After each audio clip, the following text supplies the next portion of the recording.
Welcome to Cardiff City Stadium. Welcome to In the City Live. Match day today. Cardiff City against Reading, and a slight change of scenery for us. Usually up on the gantry. Today we're in the press conference room, and that's because we've got a very special guest with us today. Former Cardiff legend, Rhys Weston.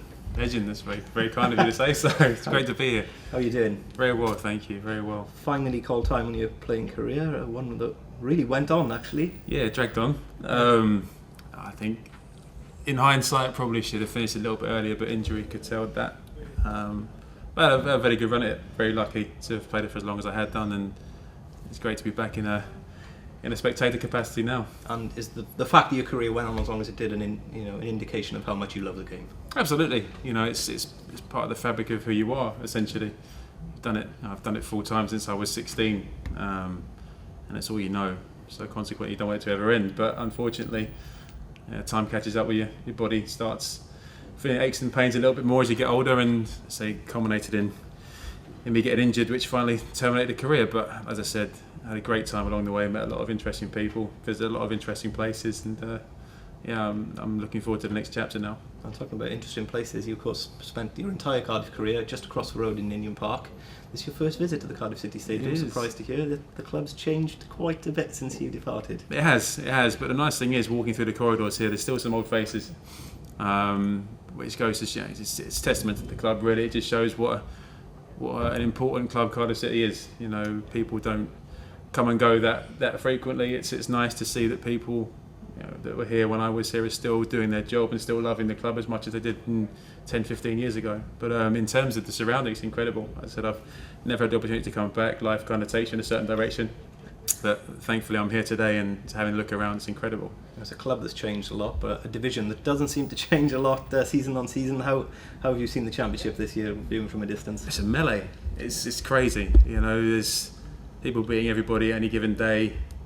You get the teams that you think were going to be there or thereabouts, but from sixth position downwards, it's a free for all almost. You can see how tight it is, mid-table, and it's always been regarded as one of the toughest divisions, and rightly so. There's a lot of money flying around in the Championship nowadays, and people competing, trying to get that that illustrious Premier League berth. There's a lot of pressure on people, managers and players, to try and deliver the goods. And the style of football and the pace of the game, maybe watching from a distance. Do you notice anything change since the days you were playing at this level?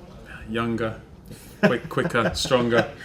That's just progression, isn't it? I think as the Premier League has developed and got more and more lucrative in terms of attracting players from overseas, the Championship's got stronger on the back of that. Because the standard of it. It has to, because these young players don't get the opportunity at the highest level anymore, and they've got to try and establish themselves somewhere. And I think the Championship has been the benefactor of that. And you see, year on year, it's one of the most watched divisions in world football. Out with the top five, and it's interesting. It really is. And I think the pace of the game, the dynamicism involved in the Championship football is incredibly frenetic now. And of course you were the benefactor of that in many ways. Of course, coming from Arsenal, joining us, learned your trade at Arsenal, and there's going to be several players out there today that have done exactly the same, come through academies at the very highest level, and are now playing their trade in the Championship. Yeah, I think it was a little bit different from my own personal experiences. I think the game's moved on an awful lot since I first came through. I think it's actually probably more difficult now. Arsenal are a team that were renowned for developing young players, but they didn't always get the chance to progress, and for me it was a no-brainer. I was offered the opportunity to come to my hometown, play for a club going in the right direction, and be part of something which was the real appeal to me. But in terms of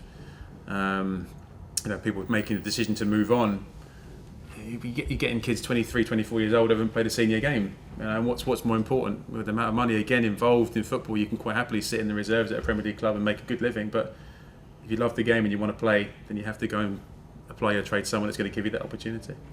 Looking at today's game then, Reading the visitors. We've just been given the team sheet, and there are changes for Cardiff City, some of them enforced. Of course, Peter Whittingham suspended for this afternoon's game, so how he goes. In terms of the back five, it is unchanged, with David Marshall in goals. From left to right, Scott Malone, Sean Morrison, Matt Connolly and Lee Peltier. Midfield two today of Joe Rawls and Aaron Gunnison, so Joe Rawls just tacking inside, and that means Anthony Pilkington comes on to the left hand side of midfield. Craig Noon takes his place back on the right hand side of midfield, and up front there's a change. That Kenwyne Jones, 25 minutes off the bench in midweek, he comes back into the starting lineup today to partner Joe Mason. Interesting team news from the bench is that Idris Sardi will get his first involvement in the matchday squad since joining from Clermont in the summer. Reece, you're a player who knows what it's like to make a Cardiff debut in front of those fans out there. What feelings will Idris be feeling this morning? Excitement first and foremost, I would imagine. Itching to get started. You just want to have a decent first touch. It can kind of settle the nerves a little bit, and so these fans, when they're behind you, there's nothing like it. And I'm sure he'll be looking to start on the right foot, and I'm pretty sure, given his pedigree, that he will make a big impact when he comes on. Okay, for more information on this team selection and what we're thinking heading into this game with Reading, we caught up with Cardiff manager Russell Slade a couple of minutes ago. We're going to play out that interview in a couple of minutes. I will say now, it'd be nice if you could join us back on Cardiff City Player, because Reece will be joining us for commentary this afternoon. So it's me, Mark Denham and Reece Weston on Cardiff City Player from about 10 to 3.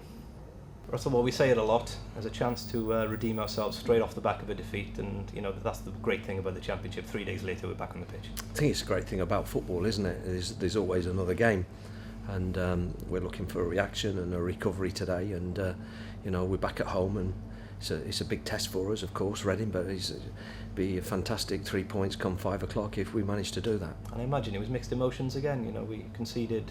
You'd be frustrated to concede a goal regardless of how good a strike it was, but plenty of the ball in the last 15-20 minutes of that game, and if we'd have taken a chance, it could have been a very different result. Yeah, the last 20 minutes I think we got well on top, but we need to start like that really and move that ball nice and quick today, nice and fast, so we can cause a problem. I think we'll find our space in possession, but at the same time we have to be mindful of their threat going forward also, Reading, because they've got, with the likes of Vidra and Blackman, that are always going to be a threat. And in Nick Blackman, they have a player really in the form of his life. He hasn't scored goals like this for quite some seasons now, since his days at Sheffield United. It's a big day for the Cardiff defence that are performing really well recently, though. Yeah, we've been performing well, and we're going to have to be right on our game today to nullify their threats, because they're very strong, and as you say, Nick's in great form. It was the last time he did this, you're right, it was in League One for Sheffield United, but he's showing what a good player he is in the Championship right now. And we've got the international break coming up. Sometimes it's been seen as a bit of a break in momentum and quite frustrating for a manager, but does it allow you still to to break down the season a little bit and set yourself short-term goals? Well, I think the thing is we're getting close to getting 1 or 2 back now, as you've seen. Kenwin's back in today, Sadie's on the bench. We've got Kiko Makeda not too far away, Ben Turner not too far away, so things on that front, the long-term injuries, Manga as well not too far away, are a little bit encouraging, and the international break gives you time to maybe put them into games as well, so it brings them on a little bit further, so it will be an opportunity. I think you have to see it as an opportunity, and an opportunity to kind of get your players that have missed out so far this season a little bit fitter and a little bit more match prepped up. And you've just mentioned 2 players that really whet the appetite to hopefully the Cardiff fans turning up here today. One, Kenwin Jones back in, and you saw with his first couple of touches the understanding that he and Mason have built up this season. And another, Idris Sadi. Apart from the people who've had a quick look on YouTube, what can they expect if he makes it? Well, look, it's early days for him. Yeah. People will have to be patient, but we know he can finish. There's no doubt about that. But he's missed a lot of football, competitive football. That's the big thing for Idris at the minute. But he's chomping at the bit, and if he gets a few minutes today, I'm sure he'll do his best to try and score for us. Thank you very much. All the best.